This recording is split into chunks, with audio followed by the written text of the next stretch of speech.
Thank you so much, Laura, for all of your amazing work this year. And an even bigger thank you to all our members, sponsors, and partners for helping make it happen.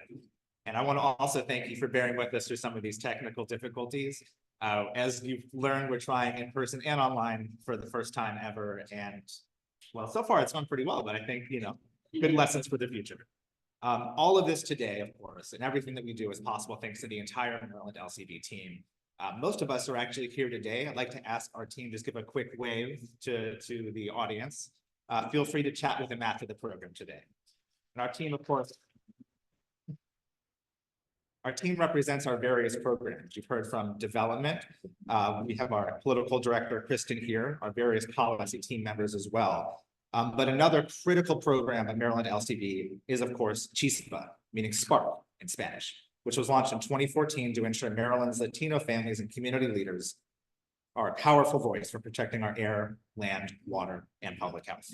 To that end, I would love to introduce Ramon Palencia Cabo, Maryland LCV's Deputy Executive Director and Director of CHISPA Maryland, who will give you an update to our CHISPA program. Take it away, Ramon.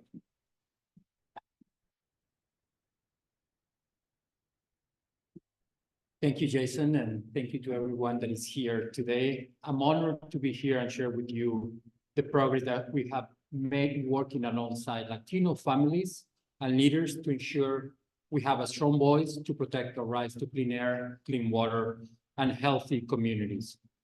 CHISPA Maryland commits itself to inclusion by creating a sense of belonging among all who share a vision for a healthy environment for everyone in Maryland.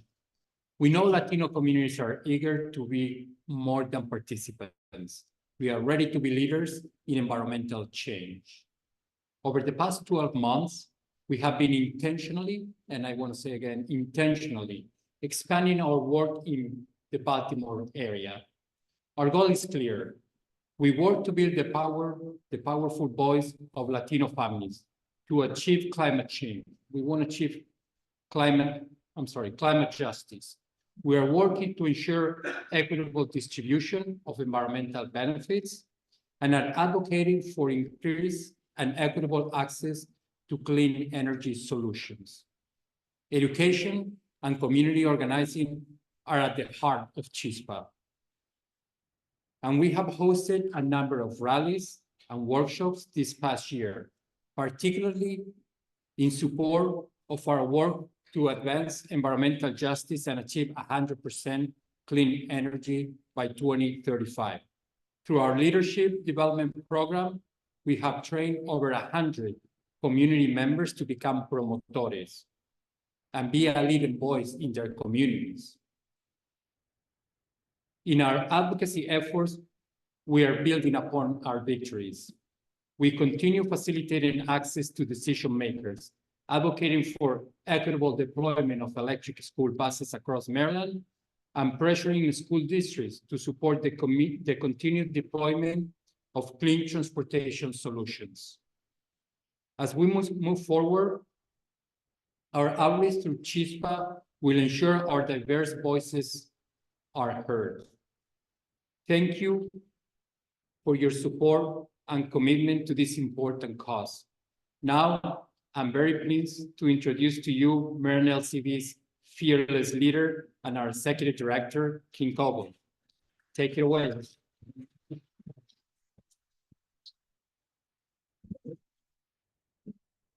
Good afternoon, everybody, and welcome those of you in virtual land.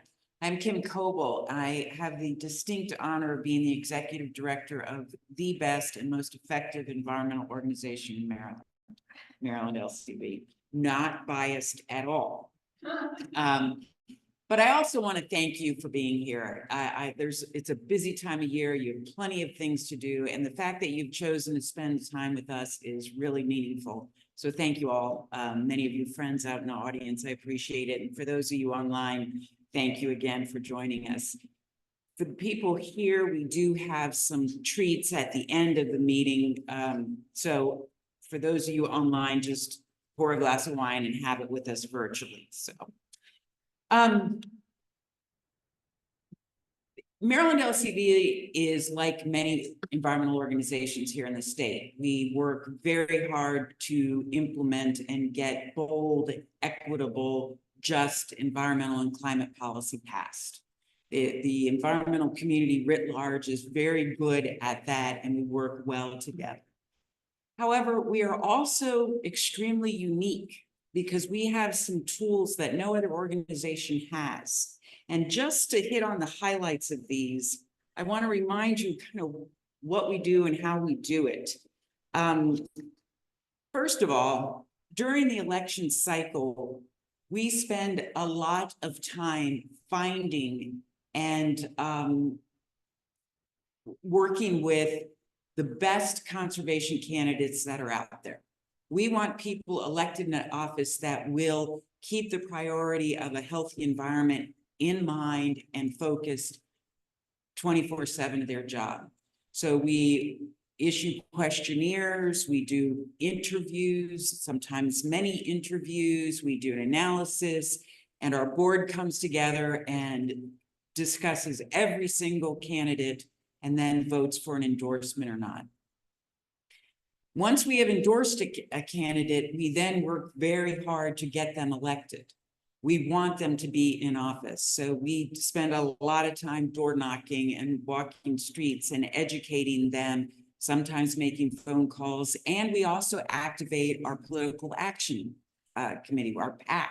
So we financially support those candidates that need extra money. These are unique tools. And we are enabled to do this because of our structure, which I'll talk about in a moment. So I'm very proud to say that during the last statewide election, which was in 2022, 93% of the candidates we endorsed got elected, which is a lot. In case you're wondering about 93%, that's an A for us. But we're very happy because the next thing we do is that we've gotten them in office and then we continue to work with them. We want to make sure that they are enabled and empowered and educated and inspired to take action on behalf of the environment. So we spend a lot of time with our legislative friends and working with them to make sure the bills make sense, that the bills are advancing the agenda that we believe is important to Maryland, that the bills have the votes they need to pass, that the hearings are strong. So we do a lot of work during the session. This is also where we work with other partner groups. And we advance our advocacy agenda in doing so. And I'm very proud to report that of the 14 high priority focus bills of the environmental community, 12 of them passed last year. So we're getting good people elected. We are working with them to pass 12 out of 14 of our priority bills last year. But we don't stop there. Another unique aspect of this organization is that we then hold them accountable. And as Laura said, we create a scorecard every year, and this scorecard keeps changing in style, in depth, and in information. Because that accountability tool is the sharpest tool we have. And these are simply facts and data in here. There is no interpretation. Did somebody vote for the bill or did they not vote for the bill? If they didn't vote for the bill, were they excused from not voting for the bill? That information is in here. We then create a score for them for the year on how they did on top environmental bills. We also rank the chambers. So the Senate itself and the House each get grades according to our priority bills. And this accountability tool is a very effective tool, and we don't take it lightly. And I am proud to say that of those 93% of the candidates that we endorsed, we had overall between both chambers, 98% of them scored 100%. So this system works very well. These tools are applied so that we can advance policy agendas, and we do it with with justice and equitable approaches in mind at all times, and a passion for what and how we do. Lastly, the thing that we do in our scorecard is we identify what we call green champions. And frankly, these are our superstars. These are legislators that not only got 100%, but have a lifetime score that is above 95%. So they are with us year after year after year, and they serve as key sponsors of our bills. So we appreciate the extra effort and want to acknowledge their work to be superstars. Coming full circle, we also then make a financial contribution to these green champions from our PAC, so they understand that we're with them and supporting them in all ways at all times, so long as they're getting that 100% score. So that's our unique structure and who we are and how we work. I'm not going to go into a lot of depth, but last year, collectively, and I mean that with not only the entire environmental community, but you, our members, achieved a couple key bills, and it was tough, but we did it. And they included the establishment. There was a community solar program, which is a type of deployment of solar energy that had been a pilot program, and we felt was very successful. We felt it was advancing solar deployment, and it was addressing equity by putting these community solar programs in low to moderate income neighborhoods. That pilot program is now permanently in place, thanks to the legislation that we worked on. We also got a bill called the Power Act, which promotes offshore wind and advances a very ambitious goal for achieving offshore wind, as well as testing out some procurement methods on how to purchase that wind and distribute it. Definitely moving that industry forward. And then lastly, the Clean Trucks Act passed. Transportation is the leading source of greenhouse gas emissions in Maryland. This bill in particular establishes requirements for the mid-sized to heavy trucks out there, and incentivizes being replaced with electric vehicle buses. So we want to thank the legislators that we worked with in this. We want to thank Governor Moore, and we particularly want to thank our members and our sponsors.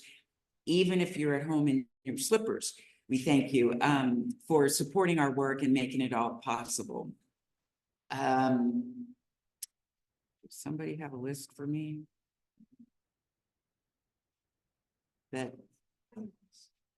No. But we have a list for me. Okay, let's see. We'll keep rolling. Let me first acknowledge a couple people in the room, not by name but by function, and that is we have a number of board members here. Maryland LCV and our sister organization, the Education Fund, are just like the staff, have the most outstanding board on the face of the earth. And so I'd like board members to raise your hands, be acknowledged. If you see them during over a glass of wine, please thank them for.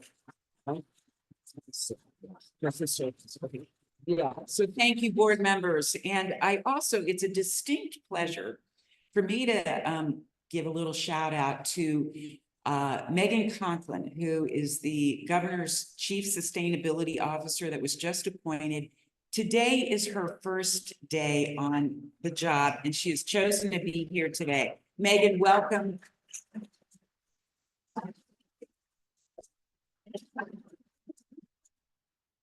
And we look forward to working with you. Let me also acknowledge Kim Pezza from Comptroller Learman's office. An honor to have you here. Jessica Cook, who's representing Senator Cardin. Great to have you here, Jessica.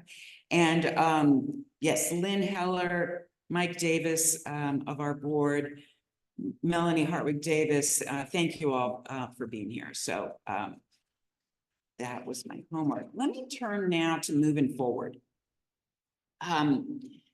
We've had, when I first became executive director about 4 years ago, we quickly started a new strategic planning process.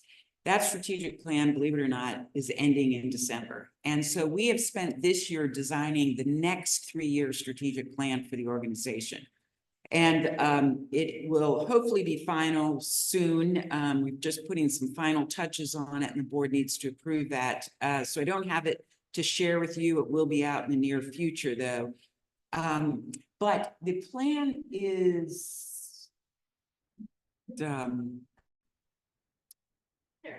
there it is.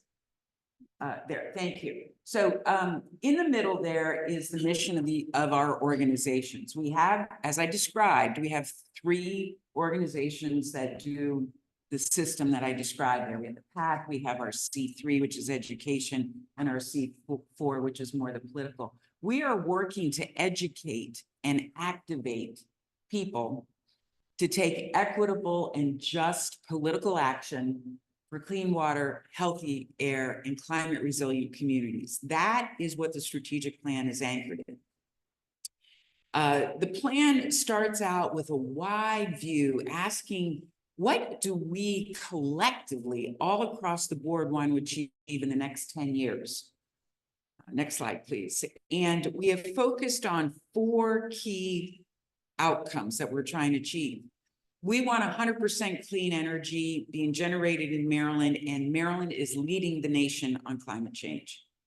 Okay, we want to achieve that by 2030. We want to have a lot of people. We need a lot of people to be engaged in taking actions and making Maryland the leader that it is. It's not going to happen because of the 13 staff at Maryland LCV. It's going to happen because of the hundreds and thousands of people in Maryland that speak up. We're going to spend time making sure that those voices are raised. We are working for clean water in our bays, in our rivers, in our streams, and we want all communities, regardless of where they are, to benefit from a thriving environment. So that's the long-term vision for our strategic plan that we're collectively working on. The 3 priorities for our organization moving forward include the following. We are going to engage and mobilize our full political force to address climate impacts on people and on our natural resources. We are going to educate and amplify a diverse and inclusive environmental movement. And we are going to expand our organizational capacity for growth and impact. Under each of those priorities, we have developed strategies and we have developed performance measures to hold ourselves accountable. We believe in the role of accountability in this work, and we have established measurements to make sure that we are holding ourselves accountable. We can't do it without you. The success hinges upon your engagement and your work with us. And so I cannot emphasize that enough. So stay tuned. We'll be sending that out shortly. And I hope you are inspired by it. I hope you become engaged in it. And if you have any questions or want to discuss any of the details, please don't hesitate to reach out. I am now very pleased to introduce Kristen Harbison, our political director, who probably needs no introduction. I've yet to meet somebody that doesn't know her. And whether that's at the coffee shop, in the State House, or in the legislature. But Kristen Harbison does an excellent job of managing our political agenda and our legislative agenda. Ms. Harbison.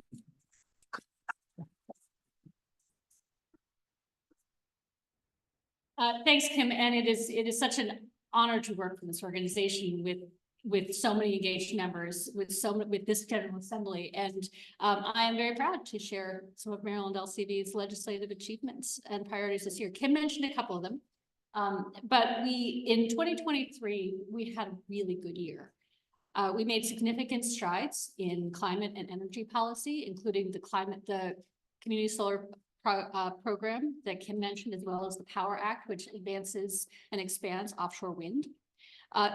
Our goal is to reduce emissions by 60% by the year 2031. That came from a bill that many of us worked on in the Climate Solutions Now Act. This goal is not just, it's not just an ambition, it is a requirement and a commitment that resonates with the global objectives set by the United Nations Intergovernmental Panel on Climate Change. It makes sure that Maryland is doing its part. Kim mentioned the transportation policy of the Advanced Clean Truck Rule.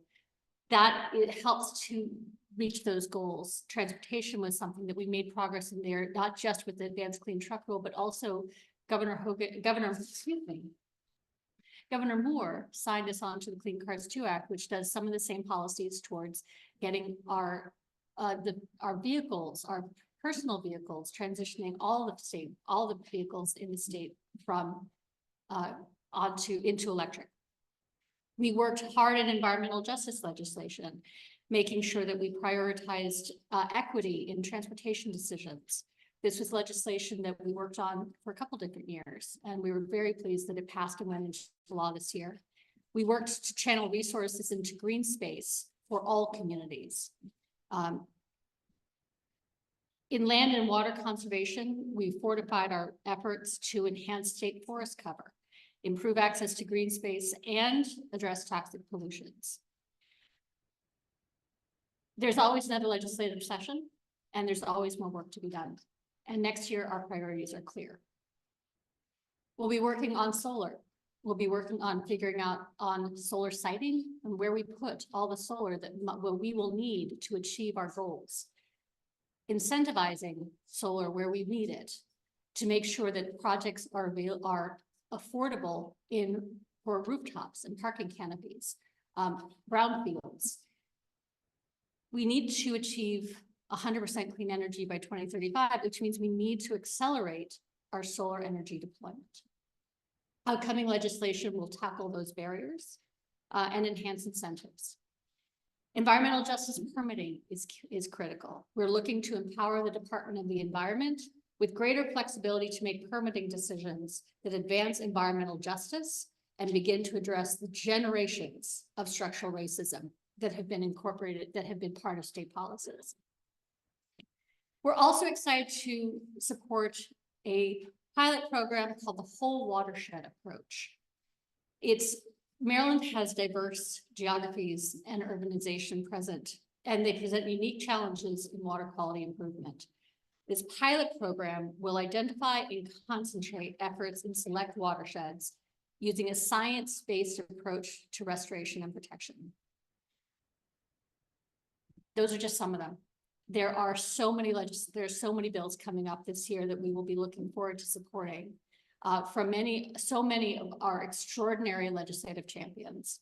Networked geothermal, and the Empower program, fixing the Empower program and making sure that this incredibly important program that supports energy efficiency is aligned with our state goals towards carbon emission.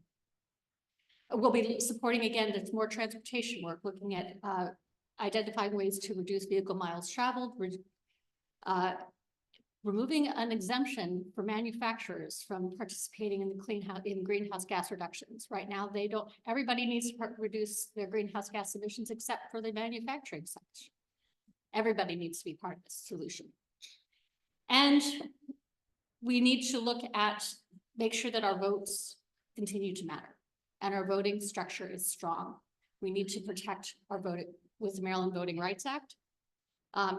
And we continue to advocate to remove trash incineration as a tier 1 resource within our renewable portfolio standard. We celebrate our successes, but we remain committed to tackling the challenges ahead. Our dedication to environmental advocacy continues to drive us forward, and we can't do it without you. So thank you very much. And I turn it back over to Kim.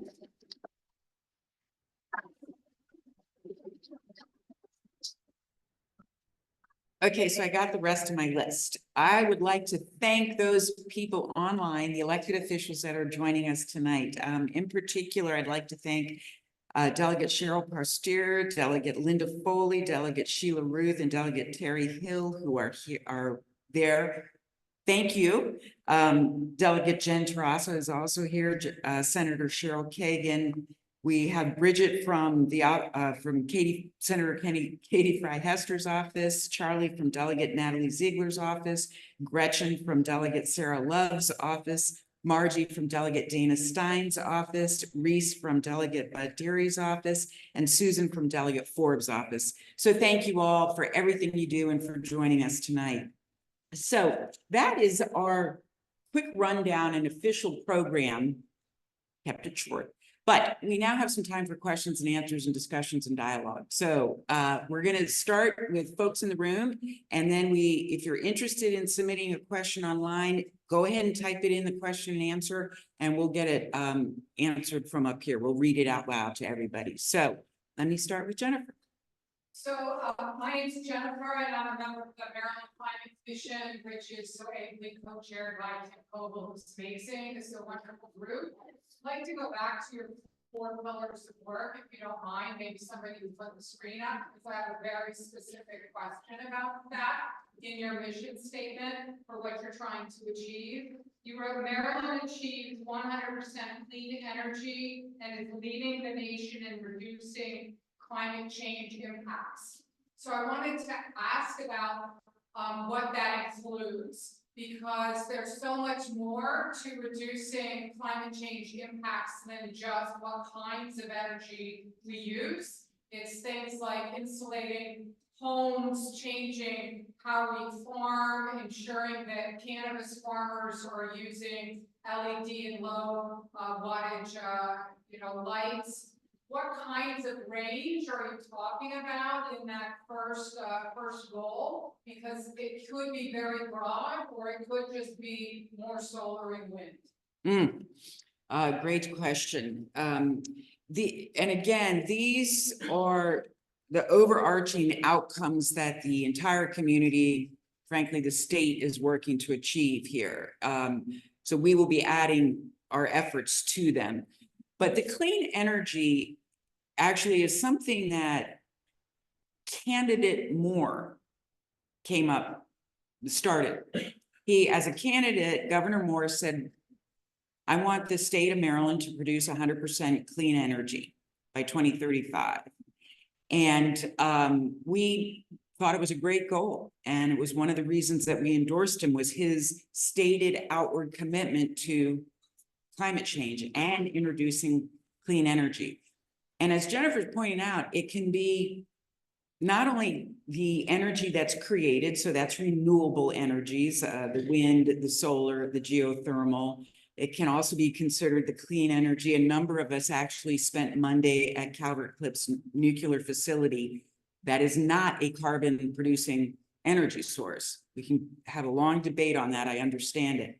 But the facility is built and it doesn't produce carbon. So these are the types of energy that will advance the climate goals in the state, and we need to continue developing them and implementing them. We also believe, though, that under the 100% clean energy umbrella, it does include the other side of the equation, the adaptation, the mitigation, the forests that are so critical to absorbing greenhouse gases and retaining things. It's responsible agriculture. It's changes in the way cities are built and buildings are built and the way we operate. So for us, it is a broad agenda. It is one of the values of this organization is that the climate change is the most urgent environmental threat facing mankind, and we believe we have to do everything we can to fight it. So that is how that umbrella, we're defining that umbrella. Yes.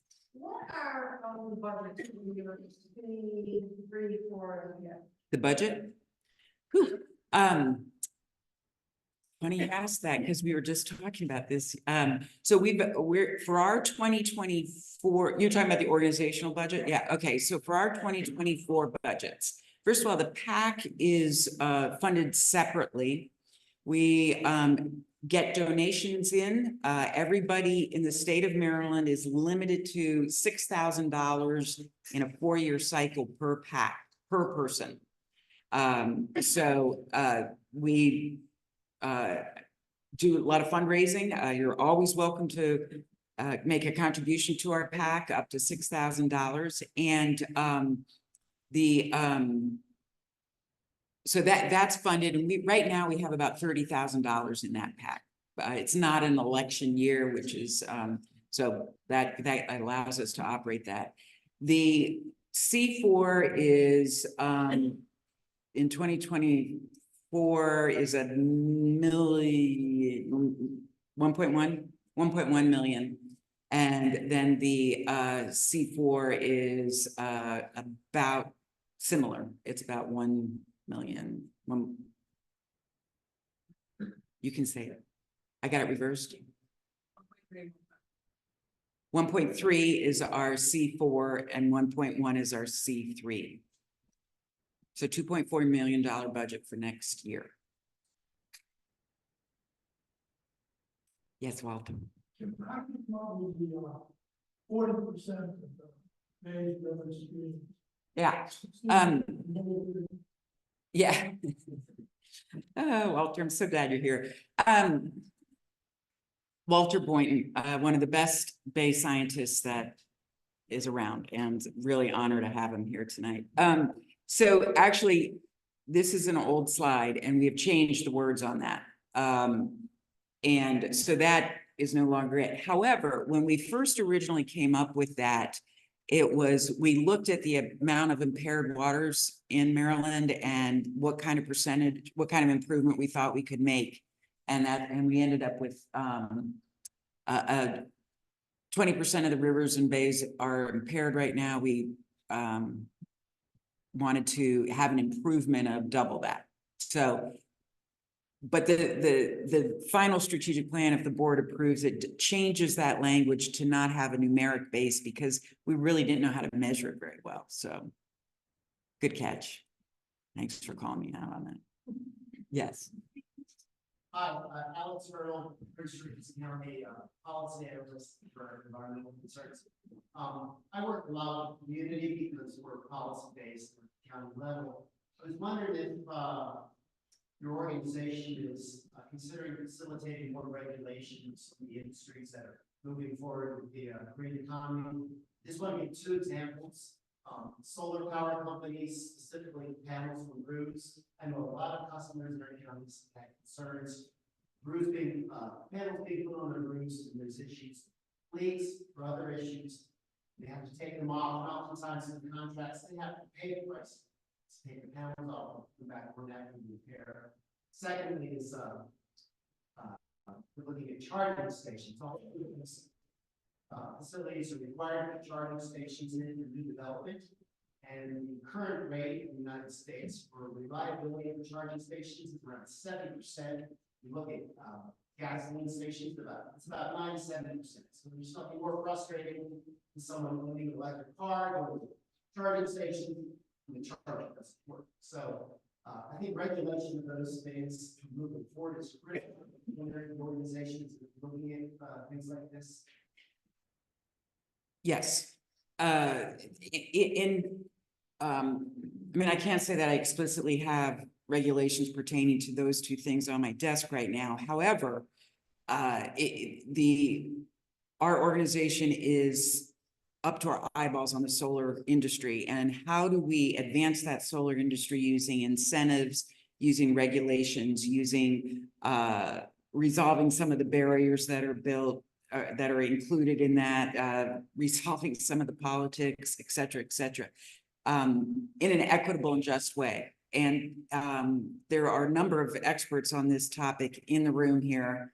One being Lynn Heller, who's our board chair. And I'm sorry to call you out, Lynn, but maybe you and Alex can meet. And also Kristen Harbison is spending 28 hours a day in solar task force meetings. And I will let them dive into the details on that for you. On the EVs, as Jennifer mentioned, I'm a member of the Maryland Commission on Climate Change, and we spend a lot of time figuring out how to advance EVs. And I will say that I'm very hopeful that things will continue to improve in the technology of those types of cars and in the infrastructure that it's going to take to deploy them.